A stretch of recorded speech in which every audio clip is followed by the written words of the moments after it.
Este es el polinomio que veníamos trabajando.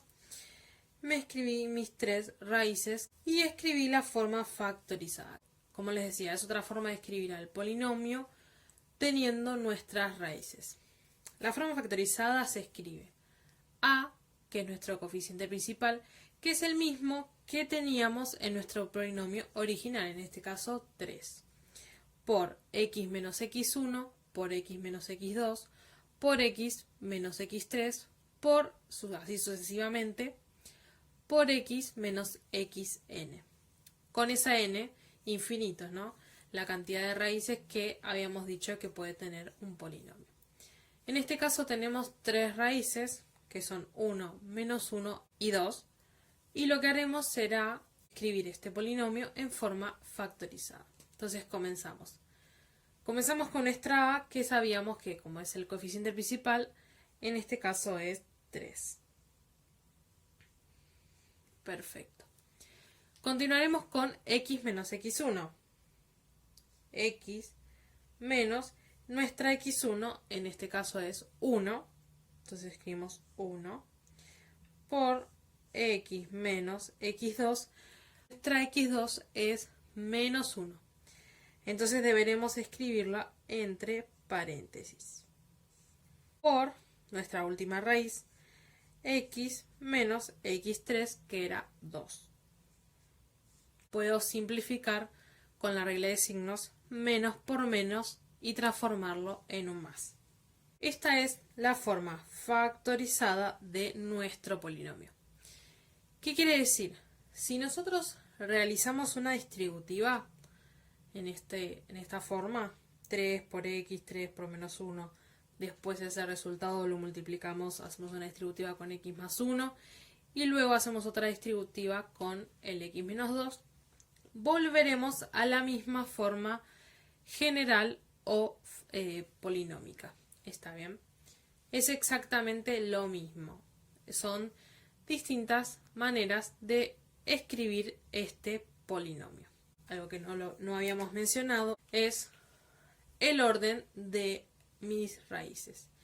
¿Qué quiere decir esto? Es la cantidad de veces que mi raíz se va a repetir. En este caso, en mi polinomio tenía 3 raíces porque sabíamos que era de grado 3 y encontramos las 3 raíces. Solamente se repetirán una vez. Si yo sumo las 3 raíces, llego a 3, que es mi grado. Podemos encontrarnos en polinomios en los que al hacer el teorema de Gauss solo encontremos 2 raíces y eso significará que una de esas 2 se repite.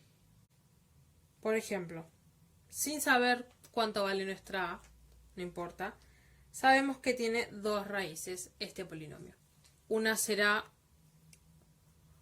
1 y la otra será menos 2. ¿Qué sabemos de este polinomio? Que tiene una raíz en 1 que es de orden 2.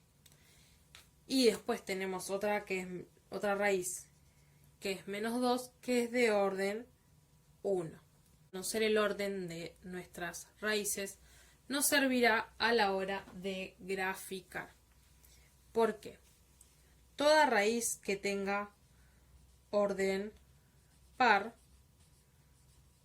se puede decir que en nuestro gráfico va a rebotar. Y toda raíz de orden impar se dirá que va a atravesar mi gráfico. ¿Está bien?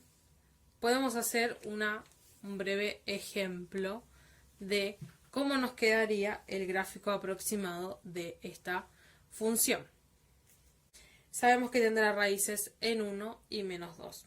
Así que lo primero que vamos a hacer es marcarnos esos números. ¿Está bien? Sobre el eje de las x, que es donde se marcan nuestras raíces. Bueno, lo que sabemos es que en 1 es de orden par porque es cuadrada, entonces va a ser un efecto de rebotar. ¿Qué quiere decir esto? Rebotar. Nosotros no sabemos si la función vendrá por acá arriba o por acá abajo, pero sí sabemos que rebotará. Entonces algo que podemos decir es como en el caso de que viniera de arriba, llegará a 1, dará un salto, no va a atravesar el eje de las X, y luego bajará hacia menos 2, que es nuestra otra raíz. Pero como esta es de orden 1, que es impar, va a atravesarla, entonces sí cortará al eje de las X. Ese es un gráfico aproximado. Nosotros, como les decía, no sabemos si vendrá de arriba o de abajo. En el caso que venga desde abajo, hará lo mismo. Llegará a 1, pegará un salto, no atravesará, para luego volver hacia menos 2 y ahí sí cortar nuestro eje de las X. Entonces, la única manera que tenemos de saber cuál de los dos gráficos tomará nuestra función es hacer una tabla de valores para calcular algunos valores, por ejemplo, en x2, si viene del eje positivo de y o del eje negativo de y. Así nos daremos una idea más aproximada de cómo podrá ser el gráfico. Quiero que veamos este ejemplo de un ejercicio que nos van a pedir escribir una función polinómica brindándonos ciertos datos. En este caso nos piden que sea una función de grado 4 en la que x1 sea 3, o sea, nos están dando una raíz que es raíz doble, x2 sea una raíz doble y f en menos 1 nos dé 2. Entonces, ¿qué nos conviene? ¿Escribir el polinomio de forma general o polinómica o de forma factorizada? Nos conviene factorizada. ¿Por qué? Porque nos están dando nuestras raíces. En este caso tengo x1 y x2, que son lo que me brinda. La a siempre tiene que estar mi coeficiente principal. Otro dato que me da es que son raíces dobles, ambas dos. Entonces en el caso de x1 estará elevado al cuadrado y en el caso de x2 también estará elevada al cuadrado. Perfecto. Lo que vamos a hacer es reemplazar con la información que ya tenemos, con nuestras raíces. Entonces nos quedará de esta manera. Está bien. Ya reemplacé con mis raíces que tenía y les puse su orden, que son ambas raíces dobles. No nos falta ninguna raíz. ¿Cómo me doy cuenta de esto? Porque ellos me pedían un polinomio de grado 4 y yo tengo dos raíces y dos raíces. 4. Simplemente que son dos raíces que se repiten ambas dos veces. Nos falta un dato. Mi coeficiente principal, en este caso a. Pero todavía tenemos un dato sin usar. Que en f-1 mi función vale 2. ¿Qué se les ocurre que podemos hacer con esto? Este dato nos está diciendo de que si yo vengo a mi función, reemplazo con menos 1 donde está mi x, en este caso pueden observarlo, el resultado que voy a obtener va a ser de 2. Entonces vamos a hacerlo. Cada vez que nos topemos con una x, lo reemplazaremos con menos 1. Nos va quedando de la siguiente manera. Perfecto. ¿Qué sigue ahora? Seguir resolviendo lo que se pueda. Resolver estas cuentas dentro de los paréntesis menos 1, menos 3, menos 1, menos 2.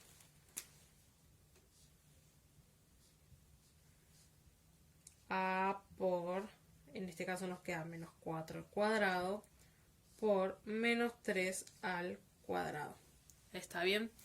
Siguiente paso es resolver los cuadrados, ¿no? Con las propiedades de potencia que ya hemos visto. En este caso, menos 4 al cuadrado nos quedará 16 y menos 3 al cuadrado nos quedará 9. Nos quedará el siguiente paso, resolver esta multiplicación de acá, 16 por 9.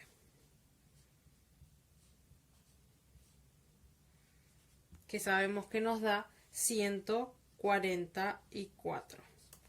Perfecto. Bueno, entonces ya no hay nada más que podamos hacer. pero sabemos que el resultado de A por 144 nos tendría que dar 2. Entonces lo que hacemos es igualar. Digo, bueno, 2 tiene que ser igual a A por 144. ¿Qué es lo que nos queda hacer? Despejar como en una ecuación, como si nuestra A fuera nuestra X. Como el 144 está multiplicando, pasará dividiendo.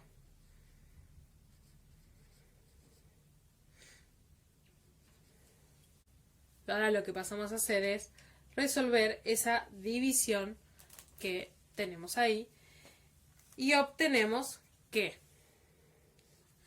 nuestra A valdrá 1 sobre 72. Será una fracción, ¿no? Pero ahí no termina nuestro ejercicio. Ellos nos habían pedido que nosotros escribamos una función que cumpla con todas estas condiciones. Entonces debemos terminar de escribirla. Entonces, vuelvo a mi forma factorizada que tengo acá, que ya habíamos completado, y digo, bueno, ¿qué era lo único que me faltaba? Mi A. La A, que ya descubrí cuánto valía, la borro y digo, bueno, ya sabemos cuánto vale, que vale 1 sobre 72. Entonces, ya vamos a decir que hemos finalizado el ejercicio, señalando mi función escrita por completo, con mi A reemplazada, con mis raíces con su respectivo orden.